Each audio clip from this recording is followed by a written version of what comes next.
Hi everyone, welcome to the first video lesson for chapter 11.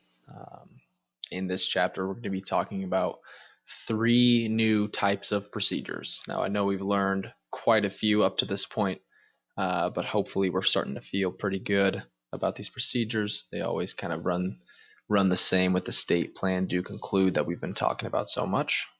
But this new procedure that we're going to be learning is the chi-square test.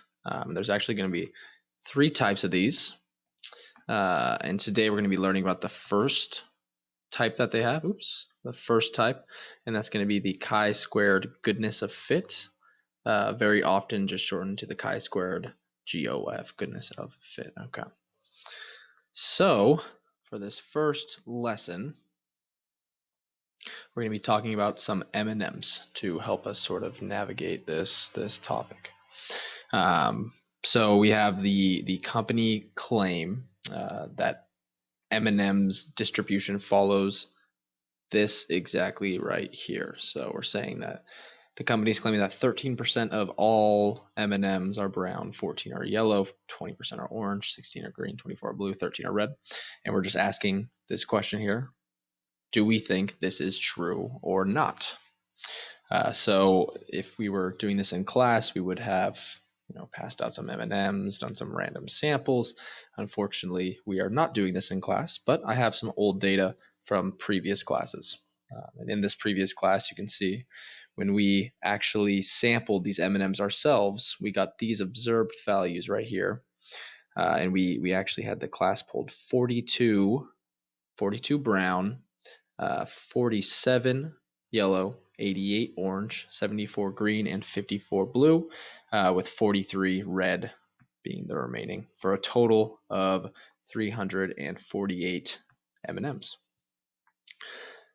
So what we're trying to see is the company's claim true, that this distribution right here, is this true? So when we're writing down our hypotheses, there's really two ways that you can write these, and the first way would be saying something like that the true proportion of brown is equal to 13%, and that the true proportion of yellow is equal to 14%, and so on that way.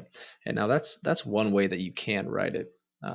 However, you could also write it to save you a good amount of time just by saying HO would be that the claimed color distribution is true. So let's go ahead and write that down. Sorry about that. Let's scroll up a little. The claimed color distribution, I'm going to shorten that to dist, is true.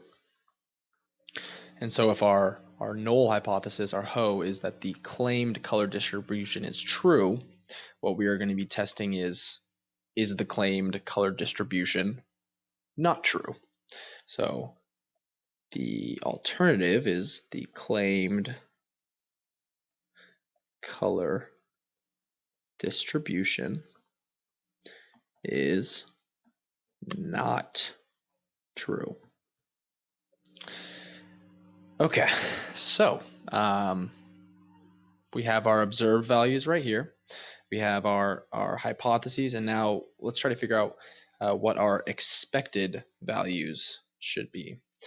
So what that really means is using our sample size of 348, how many brown M&Ms should we expect based on what the M&M company is claiming we should get? Well, if 13% of all M&Ms are brown, then we should expect to get 13 or 0.13 times 348.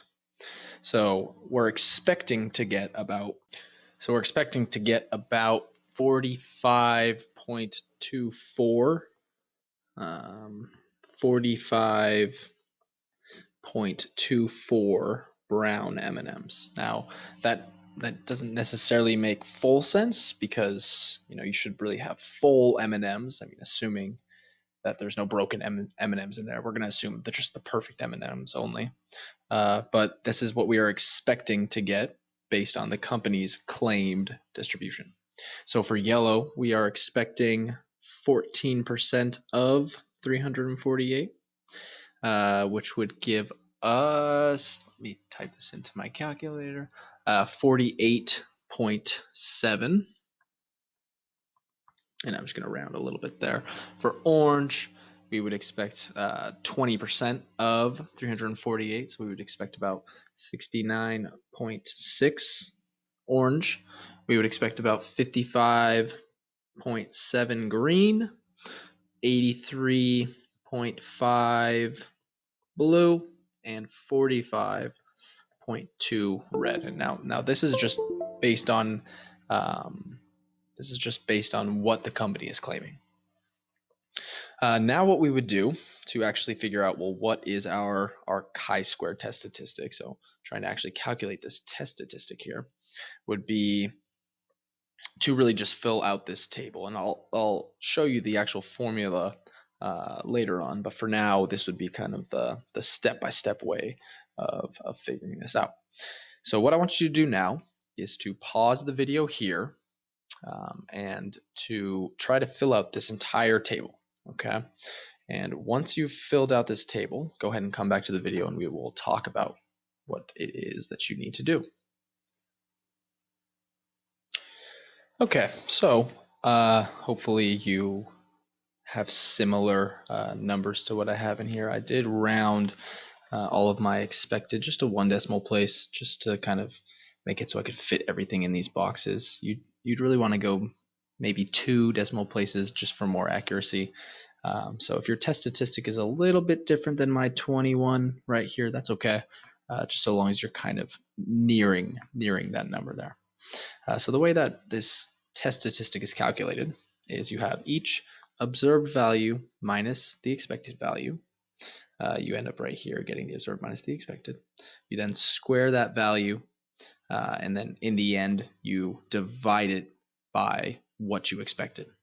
And this is actually the formula here for our chi-square test statistic.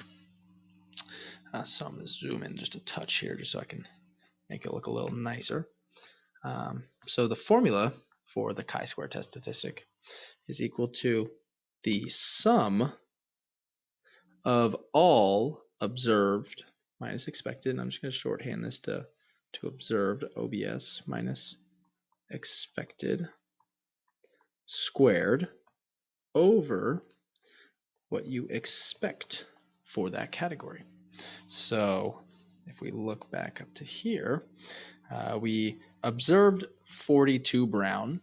We expected 45.2, so we ended up with a observed minus expected squared of 10.24. We then divided 10.24 by the 45.2 to get this 0.2265. You add this plus this plus this plus this plus this plus this, and that's where we end up getting this 21.63 from. Okay. So now that we have our test statistic, the next thing that we need to figure out is what is our p-value. That's what we're always trying to look for whenever we're doing these tests. So what is our p-value? And let me scroll up a little bit. What is our p-value? Well, to find that, we're actually going to take a look on the final table that's provided on our formula sheet, and that's going to be table C. Table C. And on table C, what you're going to need is to know what the degrees of freedom are. And so for this one, you might try to figure out, well, what are the degrees of freedom? Well, we have the total number of M&Ms that we counted right here as 348. And so traditionally, to find the degrees of freedom, we would do our sample size minus 1. But this is not actually how you would do it for this chi-square. For the chi-square, what you do is you want to look at how many different categories do I have? How many different categories do I have that I'm trying to test to see if the claim is true or if it's not true? Well, in this case, I have 1, 2, 3, 4, 5, 6 different categories. And so my degrees of freedom is going to be the number of categories you have minus 1. And so in this case, our degrees of freedom would be 5. And so let's take a look now at table C and try to figure out what is our p-value using our chi-square test statistic of about 21.6. So we're using chi-squared equal to about 21.66, and we're now on table C right here. So we have degrees of freedom equal to 5, and we're using 21.66. So let's go to degrees of freedom equal to 5 right here. And now we're going to go across until we find where 21.6 would lie on this line. Going across.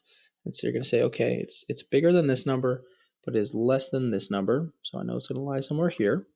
So my p-value is somewhere between 0.1% and 0.05%. So 0.1% and 0.05%. So maybe I'll do 0.0015, just because that's a nice in between number right there. So my p-value is then approximately 0.0015. Oh, that's not great. 0.0015, just like that. And let's double check. That is actually what we said. Yes, 0.0015. Okay. So let's answer questions 4 and 5. And if you haven't had a chance to write these yourself, please go ahead and try to do so. But the answers are here. So what value would we get for the test statistic, our chi-square right here, if our sample was very close to what was expected? So if our observed values were all extremely close to our expected values, what chi-squared should we get? And it should be a very, very, very close number to 0, whether it's 0.01 or 1 or 2, depending on the degrees of freedom. But it should just be a number very close to 0, and that's because when you subtract the observed minus the expected, you should get a number close to 0. And then question 5 is sort of the opposite. What value would you expect for the chi-squared if our sample was very far from what was expected? So if we were expecting maybe 45.2 brown M&Ms, but we got 402 M&Ms or something like that, what would we get for our chi-square? And well, that would just be a number that's very large, a number very far away from 0. And that's because our observed minus expected right here would be a very large number. And when I'm saying a very large number, I should also say, or a very, very tiny number. So a negative 402 or something like that, just if they're way off in either direction. Okay, so now let's go ahead and get into our important ideas. So we're going to have 3 learning targets that we're going to go over today. I'm going to break the important ideas box down into, that's a little too big right here. Let's go a little more space for those. And then something like this is probably pretty good. So the first learning target that we're going to talk about today, LT number 1, is the hypotheses.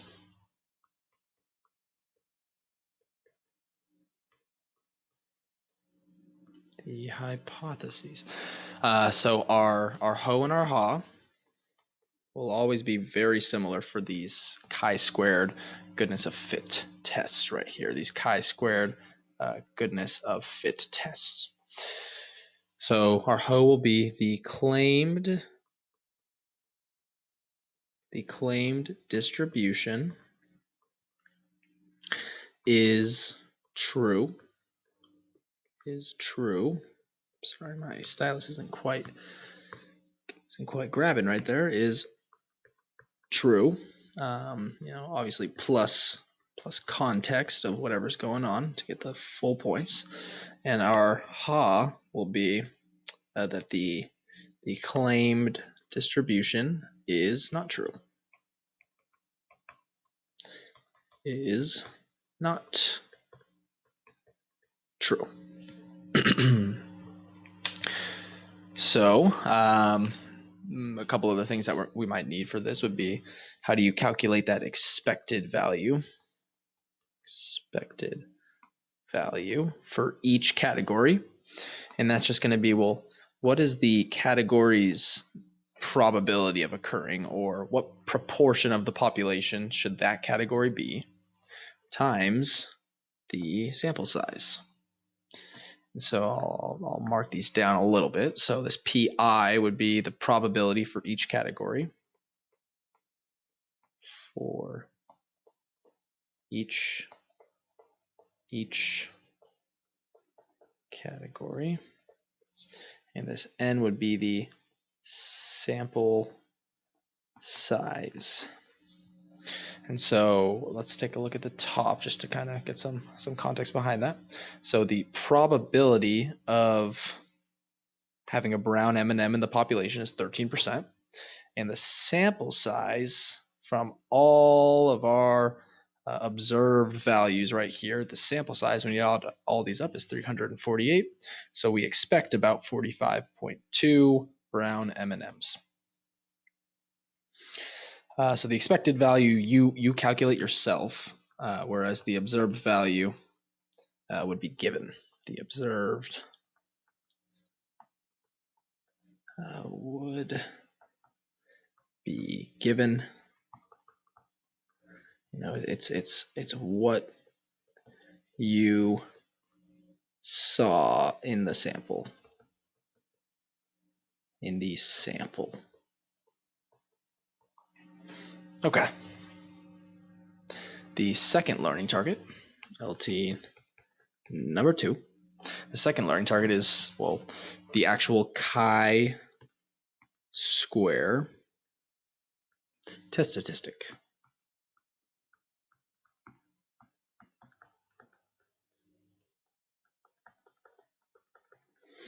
And so up to this point, we've learned 2 different test statistics. So we've learned about the Z test statistic and the T test statistic. Those are the 2 that we've had. So we've had the one sample Z test for proportions, the one sample T test for means, and 2 samples and intervals and all those different things. For this, we're not actually doing a T or a Z test statistic.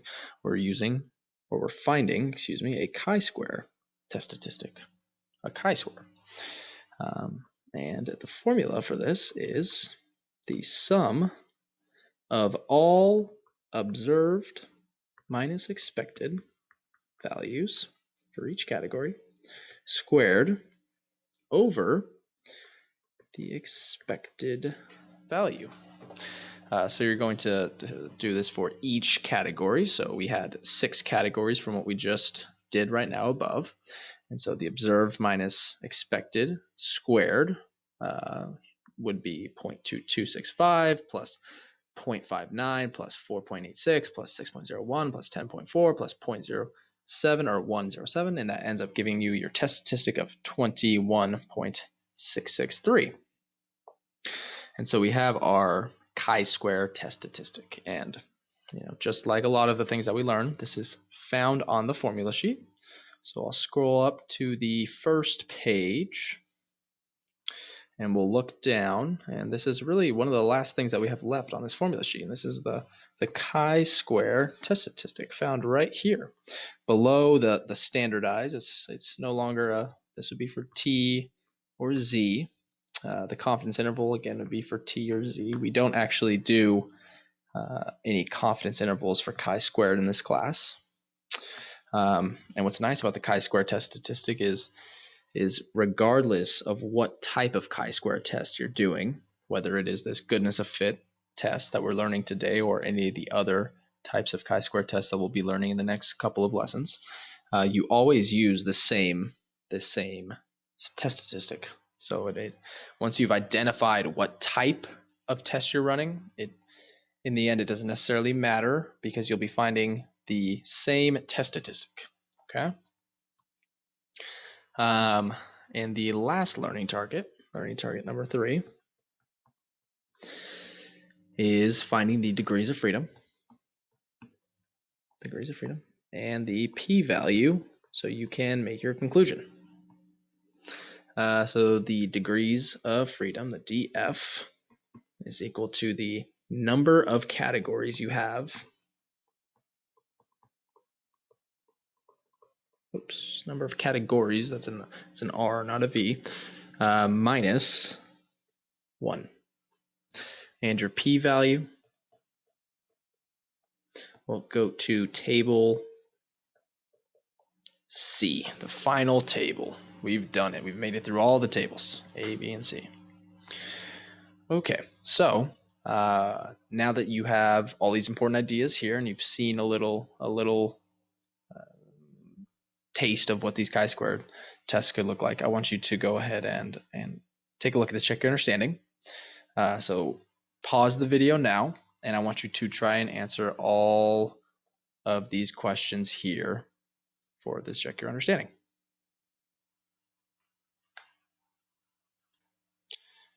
Okay, so hopefully you've had time to answer or complete as many of these as you can. So let's take a look together.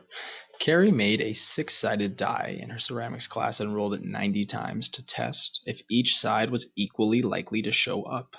So if each side was equally likely to show up, the table summarizes the outcomes of her 90 rolls. So these right here would be the observed values. And so we are observing that there were 12 times when we rolled a 1, 28 times when we rolled a 2, 12 when we rolled a 3, and so on and so on in that regard. Observed values. So state the hypotheses that Carrie should test.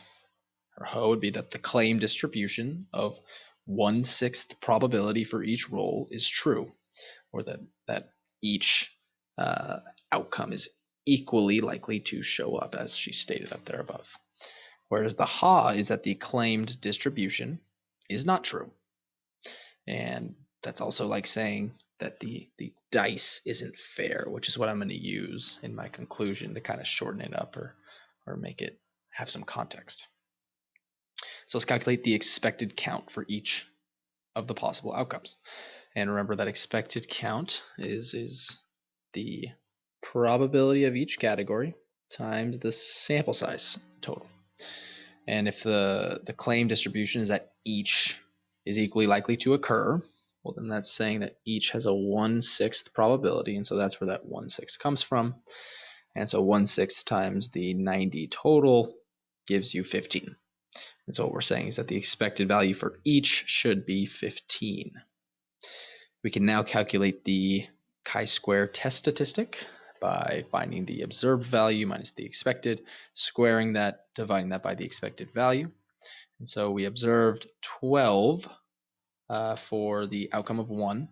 So observed minus expected squared over expected, plus, and then rather than writing out all of these, writing out 28 minus 15 squared over 15, and 12 minus 15 squared over 15, and 13 minus 15 squared over 15, and 10 minus 15 squared over 15. I've added this ... in here to kind of save myself some time, because you want to show a little bit of work, and this is a great way of doing that, but you don't need to go overboard. And so you finish off with the final outcome, and so 15 minus 15 squared over 15, and as you would see right here, this number right here is going to be 0, and that's because we expected 15 and we got 15 for the outcome of 6, so that's what we expected there. And so we end up with our chi-square test statistic of 14.4, and now we want to find the p-value so that we can make that conclusion. First thing we have to do is figure out what's the degrees of freedom. And remember, the 6 right here comes from the number of categories that we have. And we have 1, 2, 3, 4, 5, 6 categories there. So our degrees of freedom would be 5. Then using table C to find this p-value, you would go to table C. Whoopsies, whoa, lost it there. There we go. Table C with our degrees of freedom of 5 and our test statistic of 14.4. So this is from our old data here, but our test statistic of 14.4 would lie right around here. So our p-value is somewhere between 0.02 and 0.01. So that's why I gave it just that estimate of 0.015, just something right in between there. So 0.015, and I'm going to say that's less than the standard alpha of 5%. And so what I'm going to do is I'm going to reject Ho because our alpha is less than 5%. We therefore have sufficient evidence to suggest that the dice is not fair. All right, and that is lesson 11.1, part 1.